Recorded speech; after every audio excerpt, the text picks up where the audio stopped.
رمضان میں اپنی normal activity جاری رکھنی چاہیے اور افطاری کے بعد اگر 20 منٹ تک چل سکیں اور اگر چلنے کا وقت نہیں ہے، اندھیرا ہو گیا ہے، تو اس کے وقت گھر کا کوئی ایسا کام یا جس میں توانائی لگتی ہو وہ کرنی بہت ضروری ہے۔ تو سائنس یہ کہتی ہے کہ سب سے اچھی ڈی ہائیڈریشن جو ہے وہ دودھ سے ہوتی ہے۔ کیوں؟ کیونکہ دودھ ایک مکمل غذا ہے، اس میں پانی بھی ہے، اس میں نمکیات جیسے سوڈیم پوٹاسیم بھی ہے اور اس میں پروٹین بھی ہے۔ تو دودھ سے جو ری ہائیڈریشن ہے وہ کسی بھی ری ہائیڈریشن فلوئڈ سے نہیں ملتی۔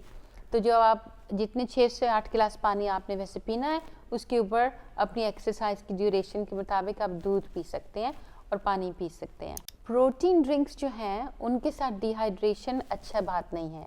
اگر پروٹین ڈرنکس لیں اور پھر ڈی ہائیڈریشن ہو جائے تو اس سے گردے فیل ہو سکتے ہیں۔ تو اگر آپ نے پروٹین لینی ہے رمضان کے دوران تو بہتر یہ ہے کہ نیچرل پروٹین لیں، جیسے کہ اللہ تعالیٰ نے ہمیں اتنی ساری نیچرل پروٹین کی سورسز دی ہیں، جس میں کہ دودھ ہے، انڈا ہے، گوشت ہے، مرغی ہے، مچھلی ہے، وہ کھا لیں۔ لیکن وہ جو پاؤڈر پروٹین پاؤڈر ہے نا، وہ میں تو کہوں گی کہ بے مناسب نہیں ہے صحت کے لیے، کیونکہ ڈی ہائیڈریشن سے گردے فیل ہو سکتے ہیں۔